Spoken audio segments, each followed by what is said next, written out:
After some unseasonal rain in the morning, games got off to a delayed start on day 3.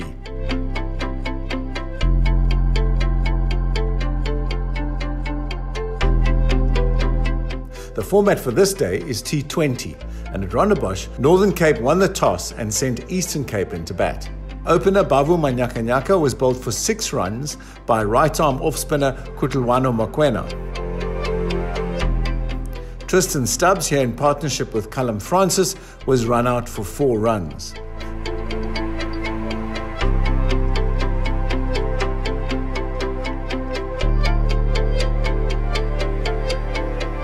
But Francis went on to build a solid partnership with Mark Am, including this 6 from Francis, and this boundary and a 6 both by Am. Francis was eventually caught by Mokoena off right-arm leg spinner Stephen de Klerk for 26.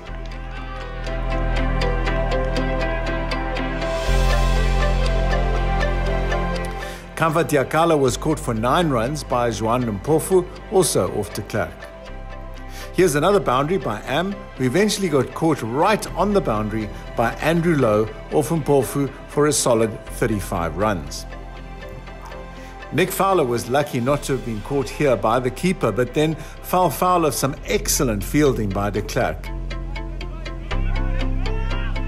Going back to the pavilion with a total of 18. Eastern Province finished their innings setting a target of 113 off 122 balls, with Francis, Am and Fowler the top run makers, and Mokoena and de Klerk doing most of the damage with the ball. Openers Johan Duvenacher and Andrew Lowe settled in quickly, with Lowe getting this early boundary.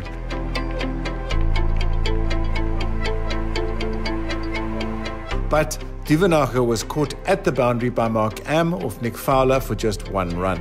Lowe and Reza Alexander had a productive partnership until Lowe lost his wicket to the bowling of right-arm off-spinner Mark Am for 21 runs.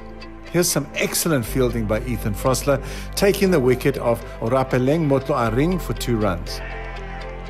Alexander was caught by LJ Dupree off Mark Am for 11 runs. Mkuseli Maekiso also went down to Am LBW for 11 runs. Conor McNamara was out for 14 LBW off Ethan Frosler. Garen Veyers had to do some sprinting here to keep his wicket. And here's Matibi with another boundary. Northern Cape clinched the win with a total of 116, winning the game by 4 wickets. Lowe, Matibi, McNamara and Veyers were the top run makers, and Mark Am took most of the wickets. Going to the game, we knew that we were chasing not a really low total, but a chaseable total, and we knew that we don't have to go out guns blazing. We have to go after the bowlers. But the time I came in, it was a really tough situation, and the team was really under the pump. And when I went in, I just told myself that I'm going to pack my abilities and skills and what I've practiced back home. The team's performance, I think we bowled pretty well. They used their spin very well. So I think they bowled almost 18 overs of spin. So that was a key on this wicket. And our team bowled well, I feel like. I think they just rotated a lot better than us. And yeah.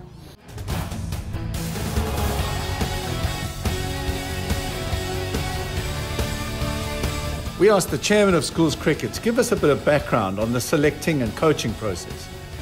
I think the process starts really with the school games and the preparation there, obviously largely by your school teachers who give off their time to coach in the afternoons.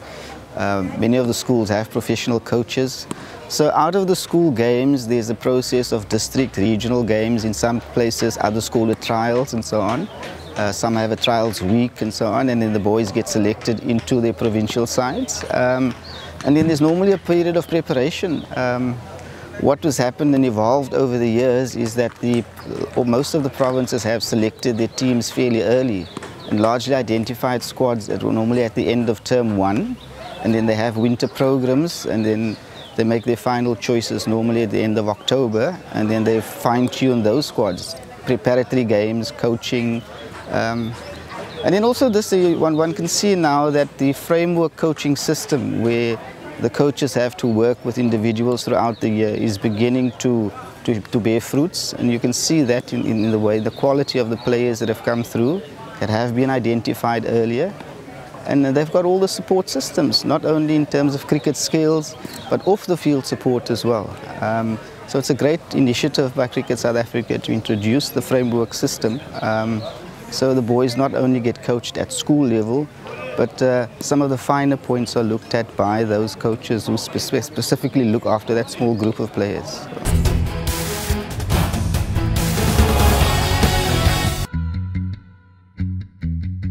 At Bishops, the T20 fixture was between Northerns and Limpopo. Limpopo won the toss and faced a withering attack from the Northerns bowlers, with opener Vernon Harms the first victim, caught by Musa Twala off the bowling of right-arm seamer Ethan Wenzel for just 1 run.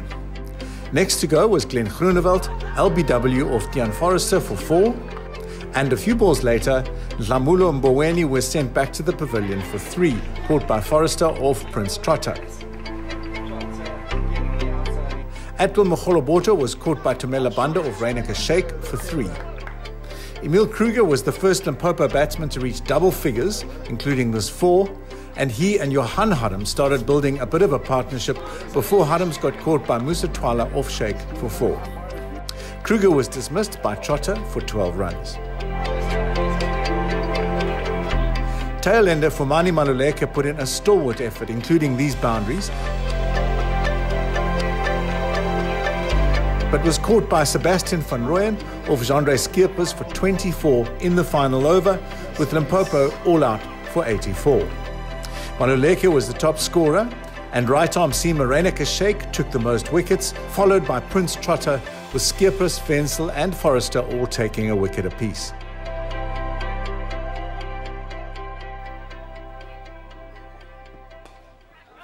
Opening batsmen for the Northerns were Madiri Liteko and Ethan Wenzel.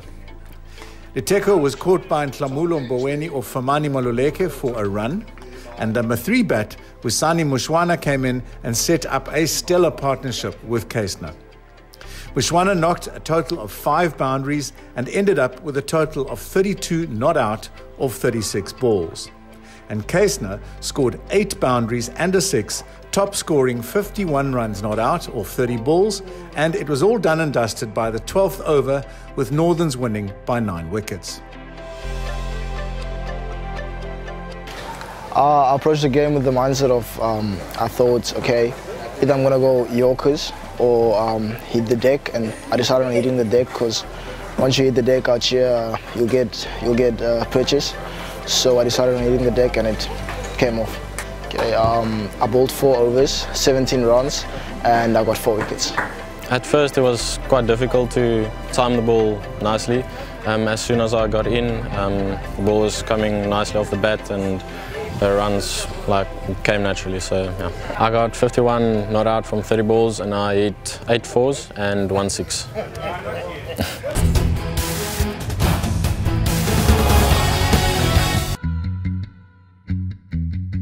So yeah, really tough game today up against Free State in a T20. Batted first, put up 150, quite a small field, so we knew it was going to be quite tough to defend that. Came into bowl, the game was in the balance, 2 wickets down, 1 wicket down, sorry, the 2 guys were batting really nicely. And yeah, I came in, just looked to hit the stumps, keep it nice and simple, and it ended up working out quite well for me. So I'm a right-arm medium fast bowler, and today I got 4 for 11. Yeah, I think it was obviously Free State really good opposition, and some big names in that Free State side. With regarding to the conditions, I think the pitch was quite dead, not really doing much for the spin or for seamers. So I think looking to keep it nice and simple, hit the Yorkers, those kind of things, and yeah, it ended up working out quite well.